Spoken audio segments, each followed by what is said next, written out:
fuel injector. Now the procedure for finding a dirty fuel injector is different from the procedure for finding a bad fuel injector. So today I'm going to show you both procedures, but not just that. I'm also going to show you how you can attempt to clean one of these by rigging up a DIY fuel injector cleaner that costs less than $10. So in order to find a dirty fuel injector, you'll need two things. First, a fuel pressure gauge, and second, a fuel injector tester, which looks like this. And no, there's no way around it. You'll need these two items. But fear none, these are not very expensive. Together, they might even cost less than a fuel injector. And as always, I'll put links to the tools and parts used in this video in the description box for you to check out. And no, these tool companies are not sponsoring this video. These are simply tools I like to use myself. Yeah, getting these is a no-brainer, especially when you consider it on some cars. It's very difficult to actually get to the fuel injectors to replace all of them, not to mention the cost. But not just that, you want to make sure your problem is actually dirty or clogged fuel injectors before you spend the time and money trying to replace them. In so many words, buy the proper tools or learn how to correctly diagnose issues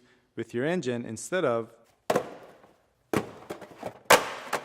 you fix shit, god damn it. See what I did there? You don't want to throw parts at your problem is what I'm saying. Alright, now in order for you to understand why you exactly need this fuel injector tester, you're going to need a basic understanding of how the fuel injection system works on your car. So we're just going to take about 30 seconds and quickly go over how the fuel injection system on your car works on this whiteboard. And we'll start this at the fuel pump. This fella right in here. So the job of your fuel pump is to pump and maintain fuel pressure inside your fuel system all the way to the tip of your fuel injectors. Now how much pressure exactly? It's going to vary based on your car's make and model, but for the sake of argument, we'll say 60 psi. Now the way your fuel injectors work is that when you turn the key to the run or start position, or on some makes and models, the on or start position, you send constant battery voltage through a fuse to all your fuel injectors. And this fuse is usually found inside your under the hood fuse box. So here on this little diagram, you can see number 16. It says injectors and it has a 10 amp fuse, which on our fuse box would make this fuse our injector fuse. And the way your fuel injectors are turned on and off is through the ground wire, which is connected to your ECM or your electronic control module, which on this car is conveniently located right here. So as your engine is running and as the load increases and decreases on your engine, your ECM controls the pulse width on the ground side to each fuel injector. And the amount of time ground is supplied to each fuel injector is very precise and also very fast. We're talking milliseconds. And that's where this fuel injector tester comes in. This is going to allow us to supply both ground and voltage for an exact and precise amount of time to each fuel injector. Alright, enough talking now. Let me show you how you can actually perform the testing procedures. Alright, so first we'll cover a couple of ways you can tell whether you have a completely shot or dead fuel injector. So for the first method, you're going to need a multimeter. Any basic cheap multimeter will do. Doesn't have to be a fancy one. So what we're going to do is basically measure these injectors for resistance. So first thing you want to do is obviously turn on your multimeter. Then switch the dial on your multimeter to the ohms setting, which is ohms being the unit of measurement for resistance. And where you want to set this to is going to be the next setting above the measurement you're expecting to measure for resistance on these fuel injectors. Now, they're usually not going to be that high, like these injectors, I believe to be just below 20. So we're going to put them on 200. So next, you would basically just go down the line and measure the fuel injectors for resistance. So on this one, we got 15.5, 15.6. This one we got pretty much the same exact thing. 15.5 again for this one as well. You don't even need to know the exact resistance your fuel injectors are supposed to have. You can just pretty much compare the readings you get.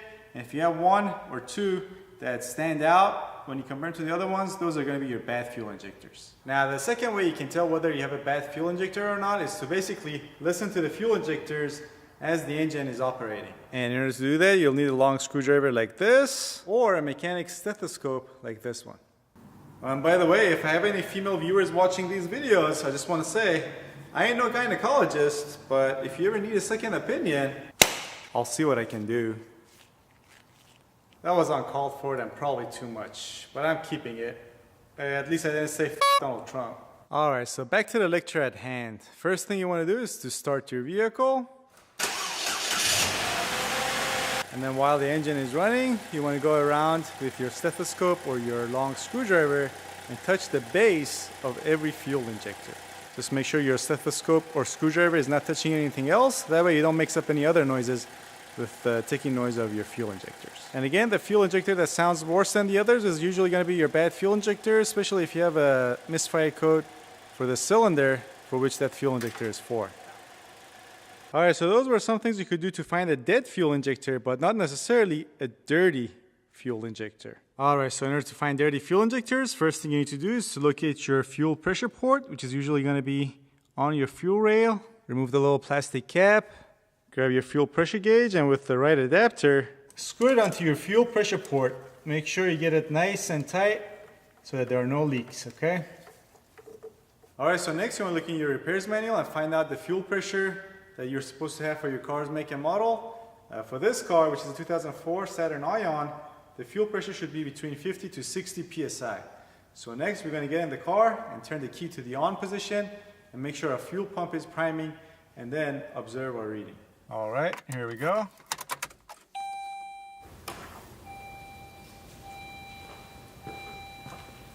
Alright, so as you can see, we got actually exactly 50 psi right now, which is within spec. Also, I should mention that you might want to cycle your key to the on and off position a couple of times, especially if you did any repairs in your fuel system recently, so that you get all the air out. Also, with the key in the on position and the engine not running, your fuel pressure in your rail might decrease a little bit.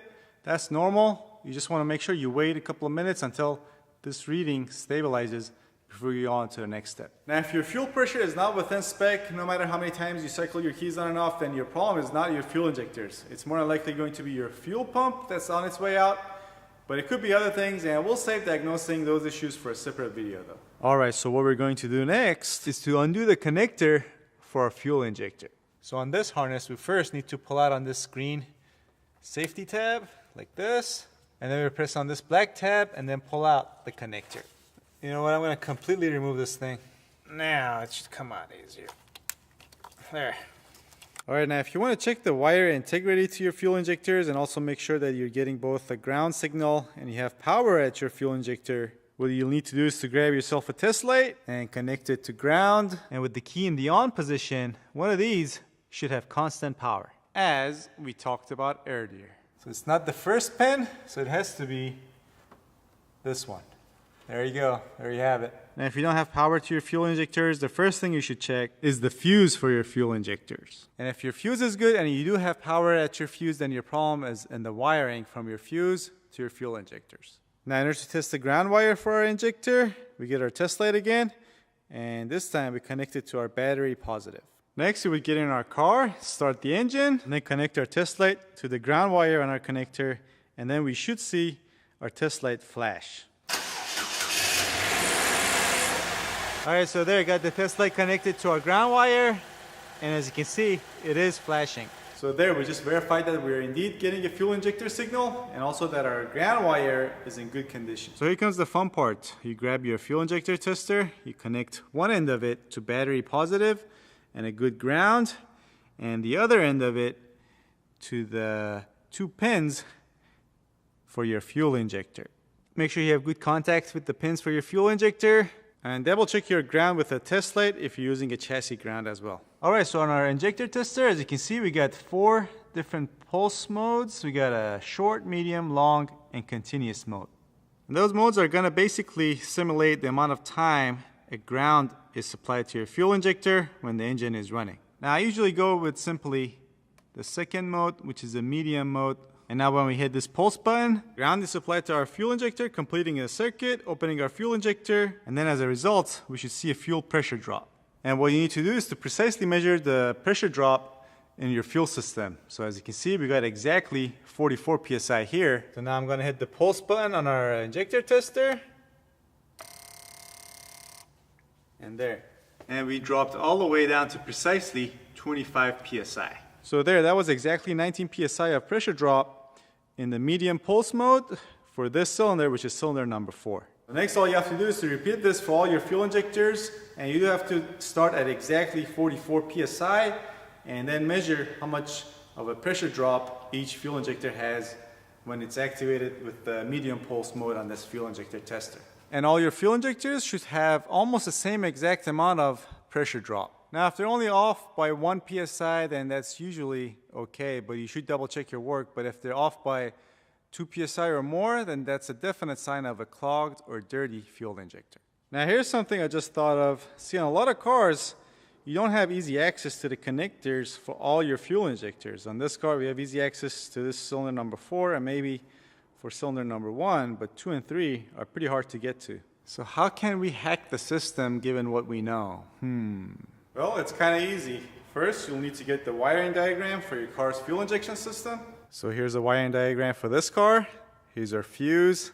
We got battery positive coming into this fuse, and then from on here goes to each and every single fuel injector on this car. But we're actually interested in the ground wires, and more specifically where they go and exactly which pin on the connector for your ECU they connect to. So we got pin 56 and 57 for cylinders 1 and 2, and 77 and 78 for cylinders 3 and 4. And this is obviously your switch, and this one is obviously a broomstick, which is next to your ECM. All right, kidding aside, that's a ridiculous symbol for a ground, but that's what they mean, and this is where your ECM grounds your fuel injectors. So you guessed it, the plan is to find the corresponding pin for whatever fuel injector we want to test, and then connect this grounding wire from our fuel injector tester to that pin, and then supply ground using our fuel injector tester. And then of course, see how much of a fuel pressure drop we have for that injector. Now this of course requires somewhat of an easy access to your ECU and wiring diagrams. And also I should mention that if you decide to go this route, you should do the test for all your fuel injectors at the ECM. Don't do some of them at the injector and then some at the ECM. Do all of them at the same place. Alright, so next we're going to remove our connector that goes to our ECM. Alright, next we need to remove this plastic cover because we need to back probe the grounding wires for our fuel injectors. So this goes back in. Alright, so back to the wiring diagram. Let's say we want to test fuel injector number 3. As you can see, this is going to be pin number 77 on the connector that goes to our ECM. And that wire is going to be pink and black. So here, as you're hopefully able to see, that's pin number 77. This last one is pin 80. So if you just go back, that's going to make it our wire. It's the same color. And as you can see, it's back probed. And again, as you can see, I got it connected to the ground wire for a fuel injector tester. And the power wire out of our fuel injector tester can hang loose. Just make sure it's not touching a ground, a chassis ground or something. So once more, we would cycle our key on and off to get some fuel pressure in our fuel rail. Alright, so once again, we're going to test this on mode 2. And when I hit this pulse button, this should work. Oh yeah. Alright, in anticipation of this test to see whether it works, I forgot to write down the before and after fuel pressure on the gauge. But that's okay, because there's nothing wrong with this car. I'm just doing this for demonstration purposes. Plus, there's a lot of YouTube experts out there that are gonna definitely let me know if I did anything wrong, I'm sure. Alright, so that was awesome, I know. But now let's say you found a dirty fuel injector and you want to try to clean it before you go out and buy it, because maybe it's very expensive or maybe it's even simply too hard to find. So here's what you'll need to do. Grab your fuel injector and remove the 2 O-rings that go at the 2 ends of it. Then get yourself an assortment set of marine heat shrink tubing. Make sure the set you buy has a heat activated adhesive lining on the inside of it. That's very important for what we're about to do. And of course, get yourself a can of carb cleaner. This is going to be both our cleaning agent and the source of our pressure. Alright, so the idea is to run pressurized carb cleaner through our fuel injector.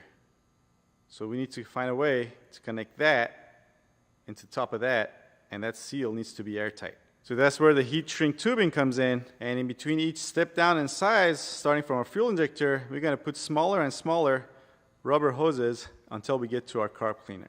Alright, so first we'll start off by securing this larger rubber hose to the top of our fuel injector using this clamp. There we go. And next we'll grab a corresponding piece from our heat shrink tubing set, which is going to fit over this rubber hose. And then using a lighter, we're going to shrink this tubing, at the same time activate the adhesive lining on the inside of it. Now you are going to be working around carb cleaner, so you want to be very careful, and also if you can, just use a soldering iron, which is going to be a lot safer because it doesn't include, fire. Alright, I should do it for this end.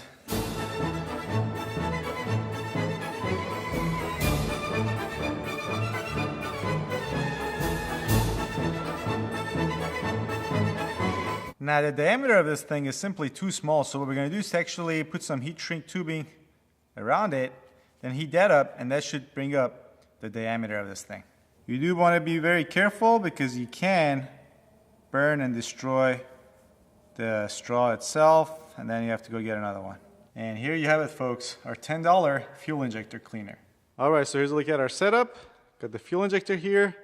Got it connected to our fuel injector tester, and I'm going to be using that to activate our fuel injector and then run carb cleaner through it. You don't need this. You can just do it manually by touching one of these alligator clips to your battery source. And of course, you need a battery source. Got a 12-volt battery here. All right, so first we'll activate our fuel injector and then start spraying carb cleaner. There we go. I don't know if you guys can see this. It's spraying. Here, I'm going to get you guys a close-up shot so you can see this. There you go. You can see it better now. That's pretty cool. All right, now let's try this on the short pulse mode. See how it looks like. There you go. That's not bad. And the medium pulse mode.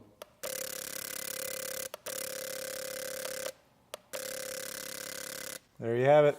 And the third long pulse mode. That was pretty cool. And the next step should be to backflush your fuel injector. You simply remove it, flip it around, reinstall it, and then run carb cleaner through it again, and that should backflush it and help clean all the varnish out of it. Now, a test you can do to see whether you're able to clean your fuel injector or not is to simply reinstall it back on your fuel rail. Connect your pressure lines back to your fuel rail, and then connect your fuel pressure gauge back to your fuel rail. Cycle your key, and then run your injector tester, and then compare your results to what it was before. If you made any improvements, then you have cleaned your fuel injectors. So that's it. Hope you enjoyed this video. If you did, do me a favor and share this video on your favorite social network, and also consider checking out these other related videos, of which I put links to on this side of the screen that you can click on. There'll also be links in the description box down below as well. All right, thanks for watching. I'll see you guys next time.